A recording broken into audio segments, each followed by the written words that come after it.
Hello everyone, आप सभी का मेरे यूट्यूब चैनल पर बहुत बहुत स्वागत है। जिन्होंने मेरे चैनल को सब्सक्राइब नहीं किया, प्लीज़ चैनल को सब्सक्राइब कीजिए और साथ ही साथ बेल आइकन को जरूर दबाएं।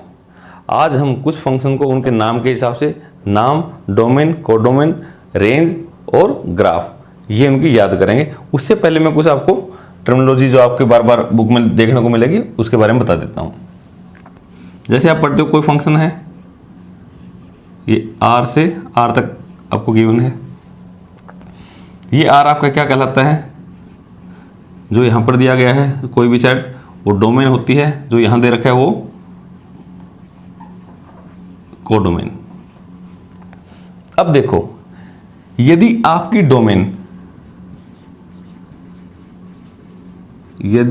डोमेन पूरा का पूरा रियल नंबर या कोई भी सबसेट, इसका सबसेट ऑफ रियल नंबर, चाहे उसका कुछ भी नाम रख दो, नेचुरल नंबर कुछ या कुछ और भी है, डोमेन है या तो सेट ऑफ रियल नंबर है या सबसेट ऑफ रियल नंबर, इन दोनों में से कुछ भी हो, तो ऐसे फंक्शन को हम स्पेशली बार बार क्या बोलेंगे? जहां आपको लिखा मिलेगा रियल फंक्शन। और यदि उसकी कोडोमेन, उसी फंक्शन की किसी भी फंक्शन की कोडोमेन या तो पूरा का पूरा सेट ऑफ रियल नंबर है या सेट ऑफ रियल नंबर का सबसेट है, तो उसको क्या बोलेंगे? Real valued function. ये आपको कई बार जैसे बुक में आप पढ़ रहे हो तो आपको पढ़ने में आसानी होगी कि रियल फंक्शन बार बार लिखा मिलेगा। रियल फंक्शन का मतलब है जो आपका फंक्शन है उसकी डोमेन या तो रियल नंबर है या रियल नंबर का सबसेट है। और कभी लिखा मिले रियल वैल्यूड फंक्शन, तो उसका मतलब कोई ऐसा फंक्शन है जिसकी कोडोमेन या तो सेट ऑफ रियल नंबर है या कोई ना कोई उसका सबसेट है। तो ये कौन सा फंक्शन होता है? Constant function. ये एक फंक्शन है जिसका नाम मैंने एफ रख दिया। इसकी डोमेन क्या है? कांस्टेंट फंक्शन क्या होता है? कुछ इस टाइप से लिखा जाता है, F of x is equal to C. C या कोई भी के, कुछ भी नाम दे दो यहाँ पे। सी क्या है? एक कांस्टेंट है। अब कांस्टेंट क्या होता है? एक फिक्स नंबर। ये कोई भी एक फिक्स नंबर है, जैसे 1 2 3 4 1/2 कुछ भी हो सकता है। तो मैंने उसकी रिप्रेजेंटेशन के लिए उसके लिए क्या नाम दे दिया? सी। तो F of x is equal to C. मान लो सी का मान है यहाँ पे 1, तो एक्स का मान आप कुछ भी रखो, आपका आंसर हर बार क्या आएगा? 1। तो अभी एक्स का मान आप कुछ भी रखो, तो यहाँ तो एक्स का मान रखने से कोई फर्क नहीं पड़ेगा, तो इस बार इसका हर बार आंसर क्या आएगा? सी। तो कांस्टेंट आएगा। कांस्टेंट मतलब एक ऐसा नंबर जो चेंज नहीं होता, जो फिक्स है। तो मैंने इसको फिक्स नंबर लिख दिया। तो इस फंक्शन की डोमेन क्या है? डोमेन क्या होता है? ऐसे एक्स का ऐसा सेट, ऐसे सभी पॉइंट्स लेने हैं आपको जिसके लिए इस फंक्शन की वैल्यू निकल सकती हो। दैट मीन्स फंक्शन डिफाइंड हो। तो इसकी वैल्यू तो हर पॉइंट के लिए निकल सकती है, सी। तो इसलिए इसकी डोमेन क्या है? Set of real number. और यहां आप क्या लिखते हो? कोडोमेन। और कोडोमेन क्या होता है? कोडोमेन तो आप बड़ा सेट ले लो, कोडोमेन में आपके एलिमेंट कुछ खाली भी रह सकते हैं, तो आप हमेशा ही सेट ऑफ रियल नंबर को ले लो, क्योंकि सबसे बड़ा सेट है जो आप रियल नंबर में पढ़ते हो, सबसे बड़ा सेट है, सब कुछ है इसके अंदर। तो आप हमेशा कोडोमेन का तो क्या रखो? आर। तो आपका जो आपको पढ़ना है, जो सीखना है, डोमेन और रेंज आप ले सकते हो पूरा का पूरा आर, लेकिन आपकी वैल्यू क्या आएंगी वो पढ़ना है आपको। तो सबसे पहले मैं यहां लिख देता हूं डोमेन इस क्वेश्चन के लिए। ये जो फंक्शन है F X is equal to C, ये किस किस के लिए डिफाइंड है? तो मैं एक्स की क्या वैल्यू रखूं कि इसका आंसर कोई ना कोई वैल्यू निकल के आए? तो मैं यहां तो एक्स का कुछ भी मान रखूं तो इसका मान हमेशा क्या आएगा? सी आएगा। तो इसलिए ये तो हर रियल नंबर के लिए है, तो इसकी डोमेन क्या है? Set of real number. Range, range क्या होता है? जो आपकी डोमेन के एलिमेंट रखने के बाद जो आपके आंसर आते हैं उन सभी को इकट्ठा कर लो। आप इसमें एक्स में कुछ भी रखो, 1 रखो, 2 रखो, 3 रखो, तो आपका आंसर हर बार क्या आएगा? सिर्फ सी आएगा। सिर्फ एक ही नंबर आएगा हर बार, सी। तो रेंज है आपकी सिर्फ सी। और इस ब्रैकेट में लिखना है, सेट के रूप में लिखना है ना, तो सिर्फ सी एक एलिमेंट है, आप इसमें कुछ भी रखो आपका आंसर ये है। तो सारे के सारे आंसर इकट्ठे करके कहाँ लिखने होते हैं? रेंज में। तो आपकी कांस्टेंट फंक्शन की डोमेन तो है पूरा रियल नंबर, सभी रियल नंबर के लिए इसकी वैल्यू आती है, और वैल्यू क्या आती है? सी। अगर मैं इसका ग्राफ बनाऊं तो इसका ग्राफ ऐसा बनता है, ये सिर्फ ताकि आपको अच्छे से समझ में आ जाए, तो प्रत्येक फंक्शन को आप बारी बारी से कर, ये है एक्स एक्सिस, ये आपकी वाई एक्सिस। जो ये एफ ऑफ एक्स है, आपको थोड़ी सी कंफ्यूजन ना हो, मैं इसको वाई नाम दे देता हूं। एक्चुअल में जो एफ ऑफ एक्स है, इसको आप 10वीं क्लास तक वाई पढ़ते थे। यहाँ पे आपका वाई लिखा होता था, वाई इज इक्वल टू कुछ ना कुछ दे रखा होता था, एक इक्वेशन दे रखी थी, समीकरण दे रखी थी, और उसका आप ग्राफ बनाते थे 10वीं क्लास में। तो अब वाई बराबर सी का क्या बनेगा? एक्स का मान आप कुछ भी रखो, 0 रखो, यहां तो कोई फर्क नहीं पड़ना। y का मान कितना आएगा? c। 1 रखो जब भी, c 2 रखो, c मतलब क्या है? कांस्टेंट नंबर, कोई ना कोई नंबर है। मान लो वो नंबर ये था यहां पर, y का मान c। तो इसका ग्राफ कैसा बनेगा आपका?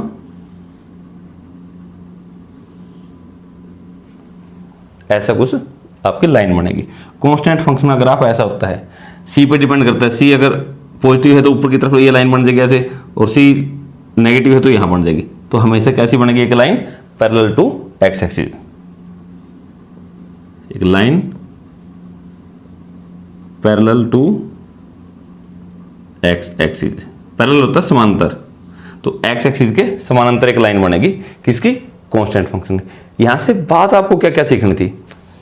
कांस्टेंट फंक्शन लिखते क्या है? एफ एक्स बराबर सी, ऐसे लिखते हैं। इसकी डोमेन क्या है? पूरा रियल नंबर। रेंज क्या है? ये। और ग्राफ कैसे बनेंगे?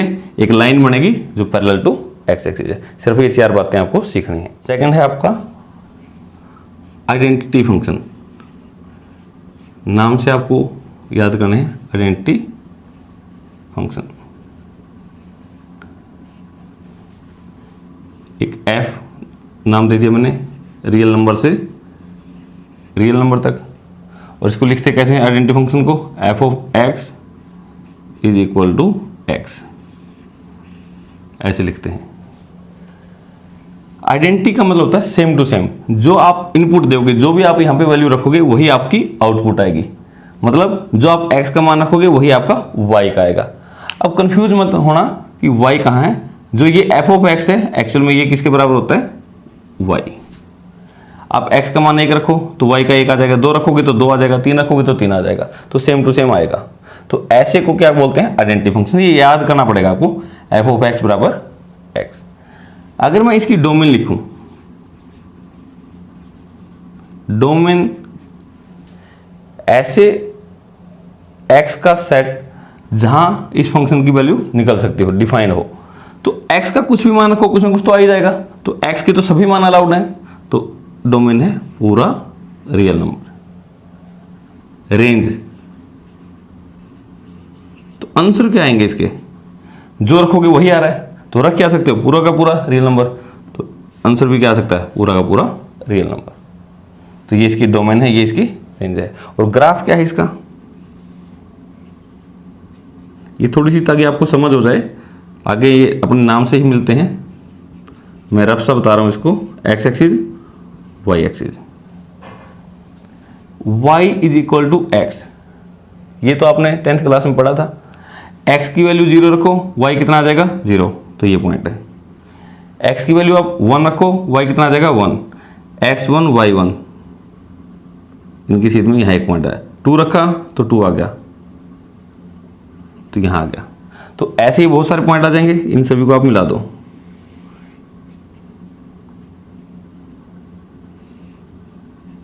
ये इसका ग्राफ बन जाएगा। जो आइडेंटिटी फंक्शन है, इसका ग्राफ क्या होता है? एक लाइन होती है यहां पर, जो ओरिजिन से, जो इससे गुजरती है। ये आपका क्या हो जाएगा? Identity function. आइडेंटिटी फंक्शन का आपको ग्राफ का थोड़ा सा आइडिया दे दिया मैंने। चारों बात इसकी लिख दी। Identity function F of X बराबर एक्स, डोमेन ये है, रेंज आर है, और ग्राफ आपका थर्ड, ये बड़ा इंपॉर्टेंट है, मॉडुलस फंक्शन। मॉडुलस फंक्शन का एक नाम और आपको बार बार मिलेगा, एब्सोल्यूट वैल्यूड फंक्शन। तो अब इसको देखो, absolute value function F real number से रियल नंबर तक। मैं यहां हमेशा ये डोमेन लिख रहा हूं और ये कोडोमेन, और कोडोमेन तो आप याद रखो, प्रत्येक क्वेश्चन में पूरा का पूरा रियल नंबर लिख दो। रेंज है वो बाद में देख लेंगे, रेंज आपको याद करनी है। अब यहां पर एफ ऑफ एक्स, इसकी स्पेशल नोटेशन ये मिलती है आपको, हर बार बुक में ये मिलेगा, एक्स लगा के ऐसे दो आपको ये लगे मिलेंगे निशान। इसको पढ़ते क्या है, modulus of x, mode x बोल देते हैं, मॉडुलस एक्स। इसका मीनिंग क्या होता है, कैसे लिखा जाता है ये, इसको ध्यान से समझें। मॉडुलस एक्स का मतलब है एक्स आएगा इफ एक्स की वैल्यू 0 से ग्रेटर है, एक्स ग्रेटर देन 0, एक्स बड़ा है 0 से।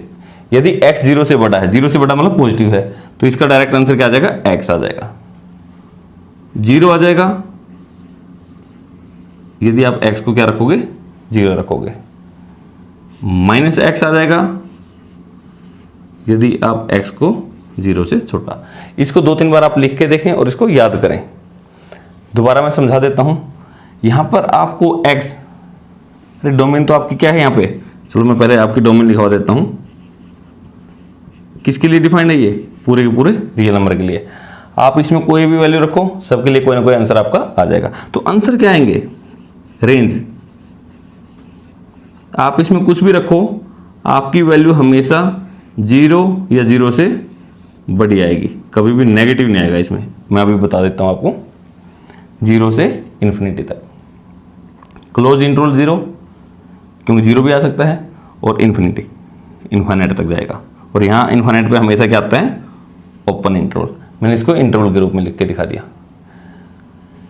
क्यों आते हैं सारे के सारे पॉजिटिव आंसर, आप इसमें कुछ भी रखो, चाहे नेगेटिव रखो चाहे पॉजिटिव, इसका आंसर हमेशा पॉजिटिव आता है। जैसे आप जनरली आपको लिखा मिल गया, जैसे ऐसे लिख दिया मॉडुलस 7, तो इसका आंसर आप क्या दोगे, 7। आपका दे दिया मॉडुलस 5 तो आपका क्या हो जाएगा, प्लस का 5। इसके अंदर आपके कुछ भी दे रखा हो और बाहर जब ये निकलेगा मॉडुलस लग के, तो आपका हमेशा आंसर क्या आएगा, प्लस का आएगा। क्यों, इसकी वजह से। ये कहता है देखो, जब आपका एक्स क्या था, 7 तो क्या है आपका 0 से बड़ा है, ये 7 तो 0 से बड़ा होता है ना, तो उस वक्त तो आपको रखना है इसमें। अब x का मान 7 रखो, 7 रखते तो आंसर क्या आ गया, 7 आ गया। फिर यहां देखो -5, -5 आपका 0 से छोटा है। अब 0 से छोटे तो ये है, तो उस वक्त आपको किस में रखना है, इसमें रखना है। अब -5 को इसमें रखना, तो माइनस तो पहले ही माइनस ब्रैकेट, जो x है उसकी जगह भी -5 रख दो, -5 और माइनस माइनस प्लस का 5। तो आपको अभी के लिए कुल मिला के ये याद रखना है, आप इसमें कोई भी वैल्यू रखो, जो आंसर आता है आपका वो हमेशा रियल नंबर पॉजिटिव आता है, 0 या 0 से बड़ा ये आता है। तो ये इसकी डोमेन, रेंज और ये फंक्शन है। अगर मैं इसका ग्राफ बनाऊं तो इसका ग्राफ इस टाइप का कुछ बनता है, ये हमेशा वी शेप में बनता है। पॉजिटिव है उसके लिए तो ऐसे बनता है, और नेगेटिव है उसके लिए हमेशा कुछ इस टाइप का आपका मॉडुलस का ग्राफ बनेगा। तो रफ आइडिया से आप इनका ले लो। सिग्नम फंक्शन, ऐसे तो फंक्शन बहुत सारे हैं, अब हम अपनी क्लास में 4-5 याद कर लेते हैं, बाकी +2 क्लास में याद कर लेंगे। तो सिग्नम फंक्शन, ये भी एक फंक्शन है, एफ नाम दे दिया मैंने इसको, रियल नंबर से रियल नंबर तक, ये इसकी डोमेन है, ये कोडोमेन है। और इसको ऐसे लिखा जाता है एफ ऑफ एक्स, इसको भी ऐसे ही 3 पार्ट में। इसकी वैल्यू क्या आती है, 1, 0 या -1। 1 तो कब आएगी, यदि आप इसमें x की वैल्यू 0 से बड़ी रखोगे, 0 से बड़ी मतलब पॉजिटिव। और यदि आप x की वैल्यू 0 रखोगे तो आंसर आएगा 0, और x की वैल्यू 0 से छोटी रखोगे तो आएगा -1। अब 0 से छोटी बड़ी, एक्चुअल में देखो आप, ये क्या है आपकी रियल नंबर लाइन। आप 6वीं 7वीं 8वीं क्लास में आप संख्या रेखा आप पढ़ते थे, ये वही है, माइनस इन्फिनिटी तक जाती है, प्लस इन्फिनिटी तक, लार्जर नंबर आगे जाती रहेगी, और ये 0 है। एक्चुअल में इस लाइन के मैंने 3 पार्ट कर दिए। कौन से? एक तो 0 से सारे बड़े, 0 से सारे बड़े, तो इस तरफ के आगे 0 से सारे बड़े, एक ये 0 से सारे छोटे, ये आगे, और तीसरा क्या बच गया? खुद 0 बच गया, तो तीसरा पार्ट है 0। तो मैंने इसके 3 पार्ट कर दिए। एक तो 0 से बड़ा, दैट मीन सारे के सारे क्या है? पॉजिटिव नंबर है। एक 0 से सारे के सारे छोटे, यहाँ ये सारे के सारे नेगेटिव नंबर है, और एक खुद 0। तो अब तीनों के लिए मैंने यहां दे दिया। अगर आपका 0 से बड़ा है तो इसका आंसर क्या आएगा? 1, और 0 है तो 0 ही आएगा, और 0 से छोटा है तो इसका आएगा -1। तो डोमेन देखो इसकी क्या है? डोमेन है पूरा का पूरा सेट ऑफ रियल नंबर। आप कोई भी x की वैल्यू रखो, प्रत्येक के लिए इसका कोई ना कोई आंसर निकल ही जाएगा। रेंज, जो आंसर क्या आ रहे हैं इसके, आप इसमें कुछ भी रखो पॉजिटिव, तो इसका आंसर क्या आ रहा है? 1, तो 1। 0 रखने से 0, और नेगेटिव कुछ भी रखोगे तो -1। तो इसका कुछ भी रख लो, आपके सिर्फ 3 ही आंसर आ रहे हैं, या तो 1 आ रहा है, या 0, या -1। तो मैंने तीनों को सेट के रूप में लिख दिया। तो इसकी रेंज है ये। और इसका ग्राफ बनाना हो तो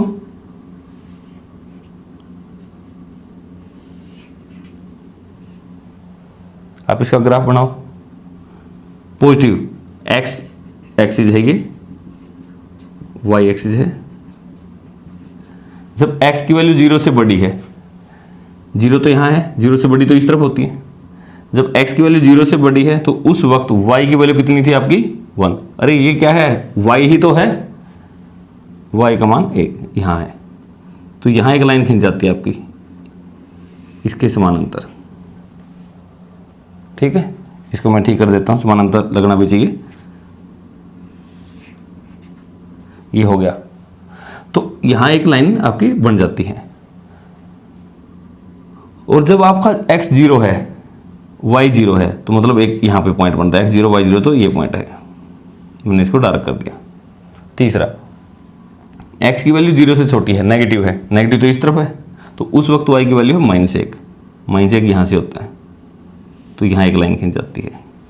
तो आपका इसका ग्राफ ये बनता है, एक ये लाइन, और यहाँ ऐसे लगा देते हैं ओपन करके। एक गोलधारा तो लगाते हैं लेकिन ओपन, यहाँ भी एक गोलधारा लेकिन ओपन करके। इसका मतलब ये है कि जब ये 0 पे है, यहाँ गोलधारा ओपन का मतलब है कि ये वाला वैल्यू नहीं लेनी, ना ये लेनी है जहाँ पे मैंने डार्क कर दिया। जब 0 से बड़ा है तो ये लाइन बन गई थी, 0 से छोटा है तो ये लाइन, और जब 0 है तो ये पॉइंट बन गया था। तो ऐसा ग्राफ होता है सिग्नम फंक्शन का। ये आपका 5वां greatest integer function. Greatest integer function क्या होते हैं?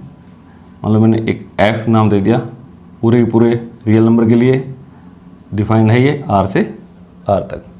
इसको ऐसे लिखा जाता है f ऑफ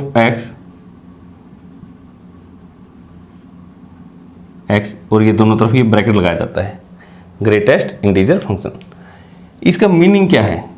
इसका मीनिंग है, आपको मैं एक बार थोड़ा सा लिख के दिखाता हूँ। यदि मैं इस फंक्शन में ग्रेटेस्ट इंटीजर में मैंने रख दिया 2.3, इसकी वैल्यू निकालनी है 2.3 पे, 2.5, 2.7, इसके लिए भी इसकी वैल्यू 2 आएगी, इसके लिए भी इसकी वैल्यू 2 आएगी। बात समझने की है। ग्रेटेस्ट इंटीजर फंक्शन का मतलब ये है, मैं लाइन पे पहले समझाता हूँ, सिर्फ समझ लें। 0 है, ये 1 है, ये 2 है, ये 3 है, ऐसे कुछ भी आपके पॉइंट हैं। तो आप ये देखो कि आपको कौन सा पॉइंट दे रखा है। 2.3 कहाँ से होगा? ये 2 और 3 के बीच में यहाँ से कहीं मिलेगा। अब आपको लाइन पे ये देखना है, इससे छोटे इंटीजर कौन से हैं? इससे छोटे तो ये भी है, ये भी है, ये भी है, ये भी है, ये भी, तो बहुत सारे हैं। अब जो भी ये नंबर था आपका, उससे छोटे सारे इंटीजर, उन सारे छोटों में सबसे बड़ा तो कौन? जो इसके सबसे नज़दीक है, इसी तरफ है तो इसी तरफ लेना, उस तरफ वाला लेना। तो यहाँ पे कौन था सबसे नज़दीक? इसके 2 था। तो आपका आंसर क्या आ जाएगा? 2। यहाँ कोई भी पॉइंट है, दूसरा 2.5, वो भी यहाँ है। इसके लिए भी इसके पास वाला इंटीजर कौन सा है? और देखना हमेशा लेफ्ट साइड है। 2.7 वो भी आपका यहीं कहीं मिलेगा। इससे इस तरफ कौन है, यही है, तो सब में आंसर क्या आ गया 2। जो भी पॉइंट आपको जहां दिखे उसे लेफ्ट साइड का ही लेना है और उसके सबसे नजदीक वाला लेना है। और वैसे दूसरे हिसाब से देखो तो जो भी आपको पॉइंट के बाद की जो भी दे रखा है इसको हटा दो, सिर्फ आपका आंसर क्या आ जाएगा, बिना पॉइंट वाला, तो जस्ट सिर्फ इंटीजर आ जाएगा। आपने दे रखा है 7.8, 0.8 को हटा दो, आंसर आपका आएगा 7। तो इस प्रकार से ग्रेटेस्ट इंटीजर फंक्शन लिखते कैसे हैं, ये लिखना है। डोमेन क्या है इसकी, पूरा रियल नंबर, कोई भी रियल नंबर रखो सभी के लिए इसके कोई ना कोई वैल्यू आ जाएगी। रेंज क्या है, ये याद रख लेना, सेट ऑफ इंटीजर। क्योंकि आप इसमें कुछ भी रखो, जैसे आपने 2.3, 2.5, 2.7 रखा था, तो 0.3, 0.5, 0.7 तो हट गया था, आपका आंसर क्या है 2 आया। तो इसमें जो भी आंसर आएगा वो पूरा का पूरा इंटीजर आएगा, पॉइंटों में नहीं आएगा, तो इसलिए इसकी रेंज क्या है, Z है। ये आपको याद करनी है। अगर इसका ग्राफ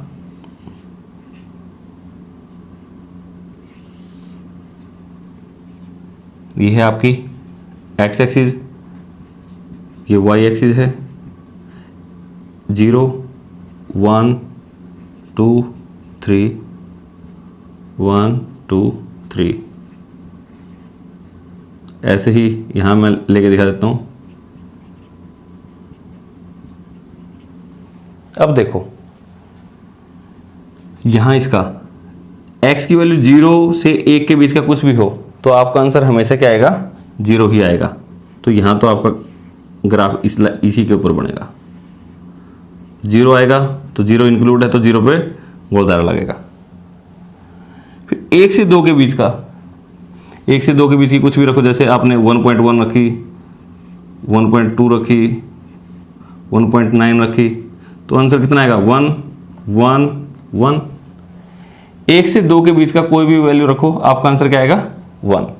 तो 1 से 2 के बीच का तो किसका आएगा 1, तो यहां इसकी एक लाइन बनेगी, एक लाइन छोटा सा टुकड़ा, इसमें 1 तो आता है तो 1 पे तो डायरेक्ट गोलदारा ऐसे। अब ऐसे ही 2 से 3 के बीच का कोई भी मान लो, तो 2 से 3 में आपका आंसर क्या आएगा 2, सभी में 2 आएगा ना 2, तो ऐसा कुछ बन जाएगा।